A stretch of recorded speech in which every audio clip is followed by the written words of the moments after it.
আমি হচ্ছি একজন অভিনেতা। আমার প্রযোজক দেব হতে পারে, জিৎ হতে পারে, এসবিএফ হতে পারে, রানে হতে পারে, অশোক হতে পারে, হাসানা হতে পারে। আমার দেবের খাদান স্পেশালি আমি খাদান বলছি, খাদানের মুভমেন্টটা ওয়াজ ভেরি, মহিলারা যদি তালি এবং সিটি না মানে কান কেটে বেরোবো। শিবুর যখন বহুরূপী, আমি সবাইকে বলেছি আই লাভ দ্যাট ফিল্ম। একটা জায়গায় এমন করা উচিত নয় যেখানে বাকি যারা পথচারী তাদের প্রচুর কষ্ট হয়। আমি পার্টিকুলারলি যদি ধরে নিই, তোমরা যে যার কথা বলছো তার নাম হচ্ছে দেব, কিন্তু ও তো সত্যি একটা লড়াই করে একটা জায়গায় যাচ্ছে। সুরবাড়ি জিন্দাবাদের হলের কালেকশন আজও 25 কোটি টাকা, কিন্তু আমরা এটা বলি না কখনো। আমি না একজন অভিনেতা টেকনিশিয়ানসের দলে বাঙালিদের ভালো লাগার একটা ছবি হয়, সেই ছবিটাই আমরা উপহার দিতে চলেছি। এখানে কারোর সাথে, কোনো ছবির সাথে, কোনো মানুষের সাথে, কোনো প্রোডাকশন হাউসের সাথে আমি হাত জোর করে বলছি কারোর সাথে কোনো কম্পিটিশন। শুভ মহালয়া। শুভ মহালয়া। দেবী চৌধুরীর ট্রেলার দেখলাম, খুব ভালো হয়েছে। অল দ্য বেস্ট, সামনেই রিলিজ আর এক সপ্তাহের মধ্যে। তো আমি দেখছিলাম যে দেবী চৌধুরীর যে টেক্সটটা আমরা পড়েছি বা ধরো যেটা সিনেমা হয়েছে, খুব ফেমাস ছবি, তো সেখানে যে অ্যাপ্রোচটা ছিল it was more of a drama film. আর এটার অ্যাপ্রোচটা ইট মোর অফ ওয়েস্টার্ন বা সামুরাই যে জনারটা হয়, যেটাকে আমরা আকিরা কুরোসাওয়া জনার বা ওরকম একটা অ্যাপ্রোচ। এটার অ্যাপ্রোচটা আমার যেটা ভালো লেগেছিল, অবশ্যই সাহিত্যটা আছে, কিন্তু একটা সাহিত্য যেটা একটা গল্প, সেটা তো খুব অস্বীকার করে সেখান থেকেই প্রফুল্লর তৈরি। এবং বঙ্কিমবাবুর সাহিত্যের সব থেকে বড় জায়গাটা যেটা পরে সুনীলদারও গল্পটা আমরা পাই, যে কিছু একদম হিস্টোরিক্যাল চরিত্র বা রিয়েল ক্যারেক্টার। যেন আমি মনের মানুষ করেছিলাম, লালন তো মনের মানুষটাই নামের বইটাকে গৌতম দা নিয়ে তারপর ওরা লালনের এন্টার জার্নিটার তার মধ্যে এনেছিল। এখানেও না আমার যেটা মনে হয় যে ও যেটা চেষ্টা করেছে, মানে আমাদের পরিচালক শুভ্রজিৎ মিত্র, ও যেটা আমার ভালো লেগেছে, যে 70-এর যে সব থেকে বড় একটা ইতিহাস তো বঙ্গ, এই সময় দুর্ভিক্ষ এবং সেই জায়গাটা, এবং তার সঙ্গে ব্রিটিশে যে কলোনিয়াল তার রিসার্চটা করে, তারা তখন না শুধু মারামারি করছে না, কিন্তু তারা কিন্তু তখন জমিদারদেরকে এক্সপ্লয়েট করে মানে আমাদের এই ওয়েস্ট বেঙ্গল সবার রিচেস্ট কান্ট্রি ছিল, সেটাতে ঢুকে তারা না এক্সপ্লয়েটেশনটা শুরু করেছিল, মানে জমিয়ে বসাটা। এই মানুষটার মানে বিশেষ করে ভবানী পাঠক যে চরিত্রের, তার লড়াইটা ছিল কিন্তু টাকা, মানে ব্রিটিশদের মারা না, ব্রিটিশদের থেকে টাকা নিয়ে গরিব মানুষদের মুখে খাবার তুলে দেওয়া। 75% বাঙালি মারা গেছিল সেই সময়, এটা তো রেকর্ডে। ও না ওই ইতিহাসটার সাথে, এবং এই ভবানী পাঠকের যে মানে এতে পাওয়া যায় যে এই মানুষটা প্রচুর, এবং তুমি যদি ছবিটাও দেখো, আমরা কিন্তু একজন নায়ক অনেকের সাথে মারামারি করছে ওরম নয়, এটা পুরো দলগত যে লড়াই। এবং উনি প্রচুর আমাদের যে মাটির লড়াই সেটা উনি নিয়ে ওদের যাদের জন্য রেস্কিউ করতেন তাদেরকে শেখাতেন। সেটা লাঠি ফাইট হতে পারে প্রথম, সেই অর্থে আমরা এখন বলি যে আমাদের কি বলো, যেটা বলো ফাইটটা গরিলা ফাইট। এই গরিলা ফাইট কিন্তু এই ভবানী পাঠক গরিলা ফাইট বলতেন, কিন্তু এই ফাইটের প্যাটার্নটা উনি শিখিয়েছেন। ওনার হাতে 10 জন লোক লড়তে যাচ্ছে একটা বিশাল সৈন্য, লুকিয়ে লুকিয়ে লড়া, যেটা তুমি বললে সামুরাই। এখানে কিন্তু এখানে আমাদের ছবিতে ওনার সামুরাইয়ের আছে, মানে বিশ্লেষণ আছে। এবং বিশ্লেষণ মানে কি, এই নানান রকম দেশের মার্শাল আর্টটাকে এই ভবানী পাঠক নিয়ে তাদের ওই গ্রামের মানুষদেরকে শিখিয়ে এই দলটা তৈরি করেছিল। সেইটার ওপর থেকে একটা মেয়েকে পাওয়া এবং তাকে মানে কি বলবো দলের নেত্রী তৈরি করা, সেই জার্নিটার উপর মেন ফোকাস। তার সঙ্গে তার জীবন, তার প্রেম। তুমি ঠিকই ধরেছো, মানে গল্পটার অ্যাঙ্গেলটা আমরা যেটাকে বলি না, লেন্সিং আলাদা। আবার আমি যে সামুরাই ফিল্মের কথা বললাম, আরেকটা যেরকম একটা না স্টুডেন্ট এবং টিচারের মধ্যে একটা যে বন্ডিং, যেটা আমরা ক্যারাটে কিডের মতো সিনেমা দেখতে পাই, ওই এক্স্যাক্টলি আমি ওই ফিলটা পাচ্ছিলাম। মানে এই একটা অদ্ভুত মিষ্টি মধুর সম্পর্ক হয় গুরু শিষ্য, মানে সবারই হয় এটা জীবনে। সেই সম্পর্কটাকে খুব সুন্দর করে ধরা হয়েছে। মানে মেনলি এটা আমি এক কথায় বলবো, গুরু শিষ্য আবারই ছবি ছিল, ওইটাকেও খুব সুন্দর প্রাধান্য দিয়েছে। এবং আমার যেটা ভালো লেগেছে ছবিটা, তুমি দেখবে প্রতিটি চরিত্র, মানে এইগুলো তো সব বঙ্কিমবাবুর এবং ইতিহাস মেশানো, মানে রঙ্গরাজ, নিশি এবং আমাদের দলের যারা সব ফাইটাররা ছিল, তারা কিন্তু সব অরিজিনাল, মানে সিনেমার ফাইটার নয়, মানে বলছে আমাদের অ্যাকশন ফাইটারই শুধু ছিল না, তারা অরিজিনালি এই আর্টটা করে, এই আর্টটার মধ্যে থাকে, তাদেরকে যে সুন্দর, এবং কোনো জায়গায় এরম নেই যে প্রসেনজিৎ লড়ে যাচ্ছে বা শ্রাবন্তী লড়ে, এটা নেই, এটা দলগত লড়াই। এটা আমার কাছে খুব ইন্টারেস্টিং লেগেছে।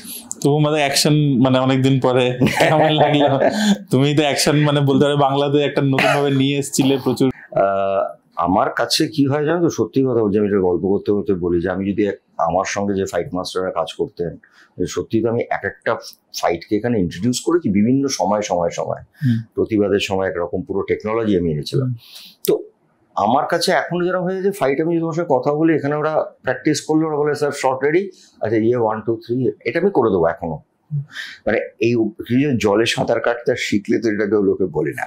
এখানে আমার যেটা ভালো লেগেছে, যেখানে যে আমরা অ্যাকশনটাও করেছি, হ্যাঁ কিছু একটু একটু জায়গা আছে যেখানে লোকে একটু মানে কমার্শিয়াল হাততালি দেবে, এবার ওই জায়গাটা আছে। কিন্তু শুভ্রজিৎকে তোমরা চেনো, মানে ও ওইটা করতে অ্যালাউ করেনি কখনো, যেটা মানে জাস্ট ওটার জন্য ইটস বি ন্যাচারাল। তবে হ্যাঁ, এটাতে আমার যেটা খুব ইন্টারেস্টিং লেগেছে, লাঠি ফাইট এবং 2 হাতে শর্ট ফাইট করতেন ভদ্রলোক, মানে 1 হাতে ত্রিশূল 1 হাতে তলোয়ার। এই লড়াইগুলো আমাকে শিখতে হয়েছে। আর আমি খুব অন্তর থেকেই কথা বলি, আমি এটা বারবার সবাইকে বলছি, কারণ এটার আমি একটা ছোট্ট জায়গায় কয়েকজনকে দেখি আমি বুঝে গেছি, এই মেয়েগুলো যা লড়াই করেছে না, যা ফাইট করেছে এবং যা পরিশ্রম করেছে, আমার বেশ কিছু বছর অ্যাটলিস্ট ইন্ডিয়ান সিনেমায় এরকম একটা, এবং রুটেড লড়াই, মানে দেখো সিজি আমরা পারবো না, মানে এই শ্রাবন্তী বলি, আমাদের কি না বিবৃতি বলি, প্লাস আমাদের দলে আরো কিছু মেয়ে যাচ্ছিল, এরা 2-2.5 মাস ধরে প্র্যাকটিস করে, এবং সবটাই তো আমাদের এখানে তো সিজি করে পারবো না করতে, আমাদের ওইটা নেই। দে হ্যাভ টেকেন লড়াই, এবং সেটা যে কি ইম্প্যাক্ট হবে হাউসে। আমার লড়াইটা ছেড়ে দাও, ফাইটটা, আমি মেয়েদের ফাইটটা, এবং আমি বলছি মহিলারা যদি তালি এবং সিটি না মানে কান কেটে বেরোবো। আমি দেখে নিয়েছি এটা আমি বুঝে গেছি, কারণ এটা তো নারী শক্তির লড়াই। দেখো, নারী শক্তির লড়াইয়ের উপরে আজ থেকে 200 বছর আগে হচ্ছে, আজও হচ্ছে। আজও আমরা যখন বসে কথা বলছি, আমাদের কদিন আগে যে ওয়ারটা হলো, সেখানেও 2জন মহিলা ওয়ারিয়ার, মানে যাদেরকে আমরা নিয়ে এত আলোচনা করেছি। এই মা শক্তি, নারী শক্তিটাই দেবী চৌধুরানী, আমার কাছে তাই মনে হয়েছে। বুমাদা, এবার তুমি ইন্ডাস্ট্রি এত বছর ধরে দেখেছো, ইভলভ করতে দেখেছো, সবকিছু দেখেছো, এবার আমাকে বললো যে এই যে প্রচার একটা হচ্ছে আমরা দেখতে পাচ্ছি অল বেঙ্গল জুড়ে, এটা একদিক থেকে দেখলে ভালো, খুব ভালো জিনিস প্রচার। কিন্তু আবার এটা একটা ফ্লিপ সাইড আছে, যে যদি প্রত্যেকের উপরেই প্রচারের বার্ডেনটা হয় যে আমাকে ছবি নামানো মানেই আমাকে এই লেভেলে প্রচার, এবার এটা তো সবার পক্ষে পসিবল না। আমি বুঝে গেছি, আর আমার 42 বছর হয়ে গেছে। দেখো, আমি একটা কথা বলছি, আমি ছোট্ট করে বলছি, এটা আমি এটা অলরেডি বলেছি। তোমাকে বুঝতে হবে, একজন নায়ক, ধরো আজ থেকে অটোগ্রাফের আগের পোর্শনটা ভেবে না, 14-15 বছর হয়ে গেছে অটোগ্রাফ। 15 বছর আগে আমি কি করতাম? কমার্শিয়াল ছবি। হ্যাঁ, আমাদের কমার্শিয়াল ছবিগুলোর মধ্যে মা বৌদি তাদের লড়াই ওটা থাকতোই, তো কমার্শিয়াল ছবি করতাম। কিন্তু একটা সময় তো আমরাই সবাই মিলে, এটা সারা ভারতবর্ষে সাউথ ছাড়া, তোমরা তো কি বলবো, তোমরা তো সিনেমা স্টুডেন্ট, জানো, সারাদিন পড়াশোনা করছো, যে সারা ভারতবর্ষে সাউথ ছাড়া কিন্তু আমরা একটা জিনিস ভাবছি যে আমরা আবার কি করে মাস অডিয়েন্স, কথাটা ভুল, আমি বলছি লার্জার অডিয়েন্স, যাদের থেকে আমরা একটু সরে গেছিলাম গত 10-12 বছর। সেটা নানা রকম তার টেকনোলজি আছে, নতুন টেকনোলজি এসে সবাই ওখানে ব্যবসা দিচ্ছিল, multiplex. So we started doing films for that. এটা বড় আলোচনা তোমার সঙ্গে করতে পারি 2 ঘন্টা। এটা এই মুভমেন্টটা কিন্তু বম্বেতেও শুরু হয়েছে। সিনিয়র যারা আছেন, মানে আমি ইয়াংদের কথা বলছি না, রিয়েল সিনিয়র যারা স্টেক হোল্ডার্স অনেক বছর, সবাই করছেন, আমার সঙ্গে সবার আলোচনা হয়। এখানেও ঠিক তাই, দেব যেহেতু একটা সময় তোমাদের দেব তারা কমার্শিয়াল হিরো, মানে একদম মাস হিরো যেটাকে বলি, সেখান থেকে ও একটা সময়, যেটা ওর কনসিয়াস ডিসিশন, 6-7 বছর প্রায় ও কোনো ছবি করেনি, যেদিনও নিজে খাদানটা করেছে এবং ও বুঝেছে। আর একটা সঙ্গে সঙ্গে হয়েছে, যে কোনো কারণে একটু, এটা যদি আরো 100টা হয়ে যায়, নাথিং লাইক ইট, আমাদের ওই শহর তলিতে ও কিছু কিছু সুন্দর সুন্দর হল এসছে এর মধ্যে, সেটা SVF এর এসছে, আরো 2-3টা আমাদের এখানে হাউসেস আছে, যাই বাবাইদেরও এসছে, সব মিলে কিছু হাউস আবার অল্প হলেও রিনোভেট করেছে। ও যখন কমার্শিয়াল ছবিটা করেছে, ও বুঝেছে যে আমরা তো অনেকটা দিন ডিট্যাচড হয়ে গেছি, খাদানের মুভমেন্টটা ওয়াজ ভেরি ভেরি রাইট আমি বলবো, কারণ মানুষকে বোঝানো যে আমি আবার কমার্শিয়াল হিরো, কমার্শিয়াল লেভেলে ফিরছি, এটা আই কমপ্লিটলি অ্যাপ্রিসিয়েট ওর এই টেকটা। কারণ আমি কালকেও বলেছি একটা জায়গায় যে আমাদের হতো কি 50 সপ্তাহ মানে 18, 14, 12, 14, 18 তো নর্মাল। তখন আমরা আর্টিস্টরা, ডিরেক্টর, প্রডিউসার আমরা গাড়ি করে, আমাদের তো এত গাড়ি ফাড়ি তখন ছিল না। এই হলের মালিকগুলো সেদিনও বলছিল দাদাকে কি আমরা ছাদে নিয়ে গেছি, যতটা চোখ যাচ্ছে লোক, আর আমরা হাওয়া করে কাঁদছি, মানে সাকসেসের পরের কান্না যেটা হয়, শ্বশুর বাড়িতে হয়েছে, প্রতিবাদে হয়েছে, আমরা যেতাম। এখন একটু আমরা তো ডিট্যাচড হয়ে গেছি এই মানুষগুলোকে না আবার আমাদেরকে, কিন্তু আমরা যেটা বক্তব্য হচ্ছে this is not meant for all films. দেখো আজকে যখন একটা ছবি রিলিজ করছে একেন বাবু বা আমার কালকে কাকা বাবু বা আমি বানছি, ওটাও ওখানেও যদি হল ভালো হয় ওখানকার লোকও দেখবে, বা ইভেন গৃহপ্রবেশ, এই ছবিগুলো একটা বাংলার প্রত্যেকটা জিনিসের একটা বাজেট এবং একটা লক্ষ্য আছে। সব ছবি এটা করা যাবে না, মানে তুমি যে প্রশ্নটা করছো এটা সব ছবি করা যাবে না এবং করাটা উচিতও নয়। মানে এটা দেখো, আমরা ধরো নর্মালি, আমাকে অনেকে বলছেন যে দেখো আমি নর্মালি যে কোনো ছবি যখন একটু বড় ছবি হয়, তোমরা দেখেছো আমি যখন লাস্ট আমার আগের বছরও গেছে দশমকতা, আমি কিন্তু দুর্গাপুর, বর্ধমান এগুলোতে যাই, মানে যেখানে মলগুলো অলরেডি আছে। আমি যদি কালকে ধরো 1 বছর পর বা ওরকম একটা কমার্শিয়াল ছবি করি, আমি যেটা তখন হয়তো আমি আশা করি হলও বাড়বে, তখন আমিও যাব। কিন্তু গ্রামে গঞ্জে তো মানুষরা আমাদের ভালোবাসে, কিন্তু এটা রেগুলার হলে এটা সব প্রযোজকও পারবেন না। এবং আমার কথা হচ্ছে যে ধরো তোমার এই ছবিটার যে প্রযোজক কিন্তু নতুন, একেবারে নতুন এবং ফার্স্ট টাইম, তারা যেটা নিয়ে এসছে তারা সাফোকেটেড হয়ে গেছে। তো আমি এটাই বলছি যে একেবারে হ্যাঁ, তো এই যে এটা তো একটা বার্ডেন, ছবিটা বড় বানিয়েছে, তোমরা দেখলেই বুঝবে। না সেটা তো আমি বুঝাই, you all can see it's a big film.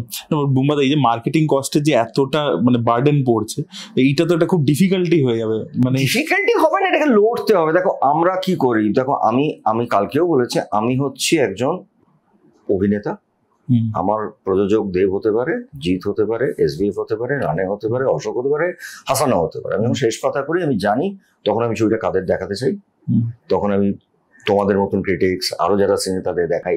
আমি আবার একটা ছবি করি মাসি ছবি, তখন আমি এই ছবিটা না বুঝতে হবে যে আমাদের ছবিটা কার কাছে কোথায়। সত্যি কথা বলতে গিয়ে এই ধরনের প্রচার করতে আমাদের আমি এখনো পাচ্ছি, কারণ আমি প্রযোজকদের সঙ্গে থাকি, সেটা যে কোনো প্রযোজক। আমি জানি যে এই প্রচারটার জন্য কতগুলো স্পন্সর আসছে এবং সেই স্পন্সরদেরকে মুখামি স্বাভাবিক আছে, কেন বাজে কথা বলবো, কিন্তু ওদের প্রথম কথাটা বুম্বাদাকে এটা করে দিতে হবে, মানে করে দিতে গিয়েই আমাকে এতটা করতে হচ্ছে। মানে তাই জন্য আমাদের এই ভিজিবিলিটিটা আছে দেবী ছবি, তুমি বুঝতেই পারছো। এটা তো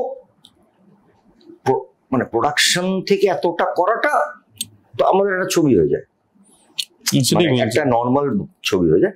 সেই করে বলছি যে এইটা আমি চ্যালেঞ্জ বলছি না, এটা করা খুব দরকার, খুব ইম্পর্টেন্ট, কিন্তু ছবি ওয়াইজ না হলে, মানে একটা ছবি যদি তোমার ওই স্ক্যানার হয় তখন তুমি এটা করতে পারো, আদারওয়াইজ আমি যদি একজন জ্যেষ্ঠ পুত্র করি, আমি তো ওইভাবে ওই দর্শকটা আমার দর্শকই না, মানে you have to understand what is your দর্শক, টার্গেট অডিয়েন্স। আমার দেবের খাদান স্পেশালি আমি খাদান বলছি, খাদানের মুভমেন্টটা ওয়াজ ভেরি, মানে দ্যাট ওয়াজ নিডেড, মানে ও এত নিজের ডিট্যাচ ছিল এত বছর না, তাই জন্য।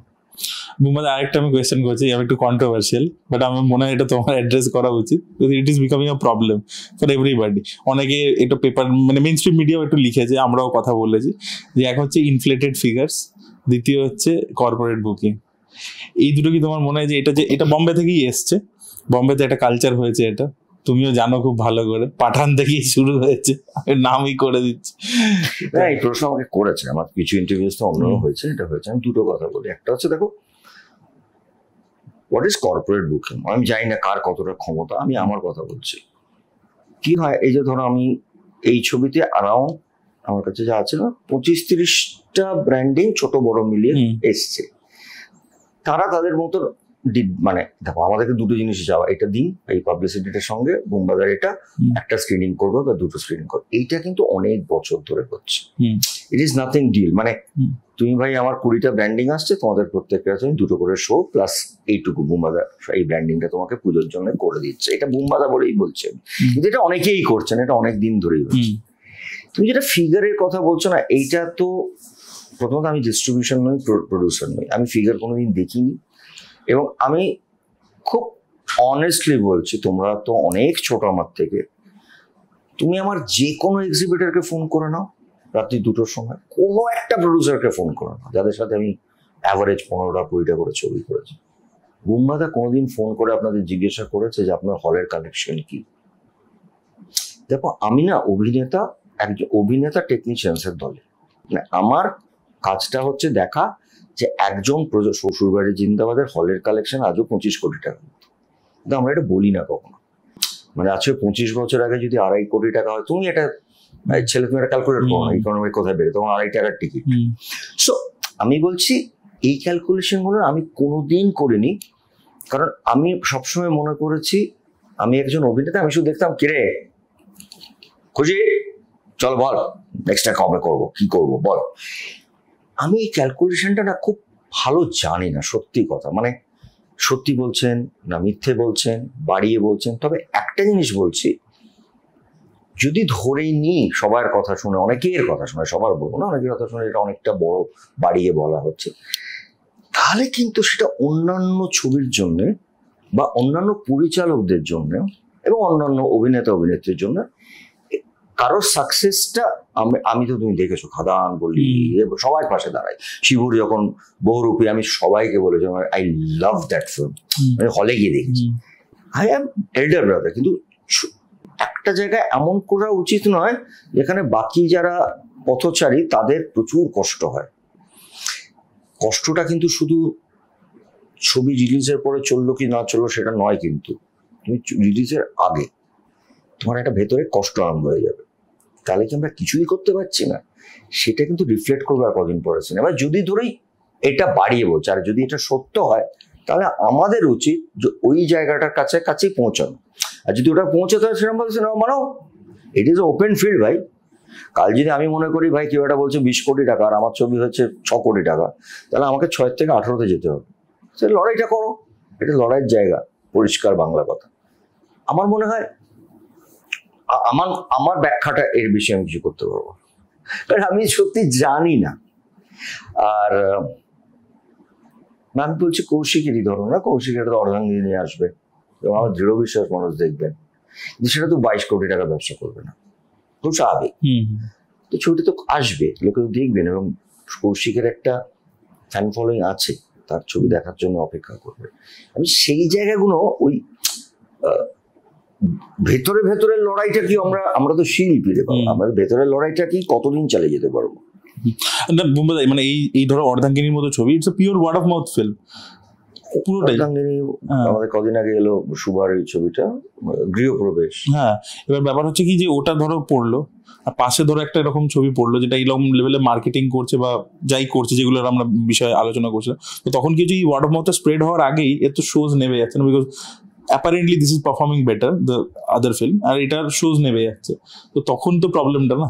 তখন আমার মনে হয় তখন কি জানো তো, আমার মনে হয় ওই সময় এই ধরনের যে ছবিটা আমি ধরে নিলাম অর্ধাঙ্গীর মতন বা গৃহপ্রবেশ, তাদের আসাই উচিত না, ওই গ্যাপটাতেই আসা উচিত।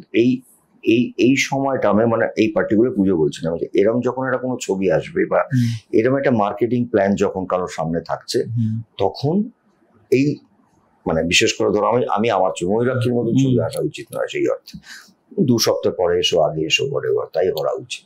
নাহলে কিন্তু মানে তুমি জেনে আগুনে যাবে, তার লড়াইটা সে করবে। তুমি দেখো এটা ওপেন ফিল্ড, সেটা এখানে তুমি কাউকে বাধা দিতে পারো।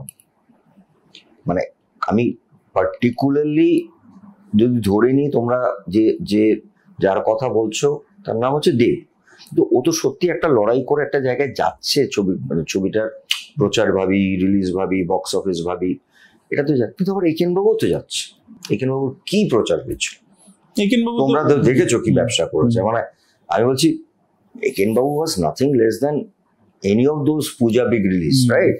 এবং সেটা অফ টাইম, মানে আমার একটাই কথা, কিছু ছবি আমাদের পুজো ক্রিসমাস এইগুলো তো থাকবেই, কিন্তু আমাদের না সারা বছরে, এই বছরটা খুব ভালো গেছে, মানে সারা বছর মানুষ বিভিন্ন রকম ভালো ছবি পেয়েছেন, that is a very good sign. আর কাকাবাবু নিয়ে যদি একটু বলো। আমার আসছে কাকাবাবু, এই যে বিজয়নগরের হিরে, প্রথম পুজোর সময় সব হলে তোমরা দেখতে পাবে। আচ্ছা, টিজার ওখানে প্লে হবে, সব হলে দেখে যাবে। আর আমার তো বাচ্চাদের নিয়ে কাজ, আমি বাচ্চাদের সঙ্গে কাটাবো ডিসেম্বরটা। All the best to Debi Chowdhurani. Thank you, খুব ভালো লাগছে, খুব ছবিটা দেখো, আমার মনে হয় তোমাদের সবার ভালো লাগবে। দেখো আমি আবার বলছি, এটা তো পুজো ভেবে ছবিটা আমরা করিনি, তোমরা জানো ইন্ডাস্ট্রির ভেতরে আছো। আমি বলছি বাঙালিদের ভালো লাগার একটা ছবি হয়, সেই ছবিটাই আমরা উপহার দিতে চলেছি। এখানে কারোর সাথে, কোনো ছবির সাথে, কোনো মানুষের সাথে, কোনো প্রোডাকশন হাউসের সাথে, আমি হাত জোর করে বলছি, কারোর সাথে কোনো কম্পিটিশন। এটা করে দেয়, এটা অমুকের সাথে ছবি, অমুকের, এটা একটা পুরো বঙ্কিমবাবু, রবীন্দ্রনাথ ঠাকুর, এদের সাহিত্যের উপর তো আর বাঙালি আমরা, মানে আমাদের কাছে তো এটা হচ্ছে প্রাইড। এদের একটি ছবি আমরা খুব বাঙালিয়ানা দিয়ে, আমি যেটাকে এক কথায় বলি ক্লাসিক কমার্শিয়াল ফিল্ম বানাবার চেষ্টা করছি, যেটা আমার মনে হয় এটা খুব রুটেড ছবি, মানুষের ভালো লাগবে, বাড়ির সবাইয়ের খুব ভালো লাগবে, মানে ফ্যামিলির ছবি এটা। Thank you. Thank you.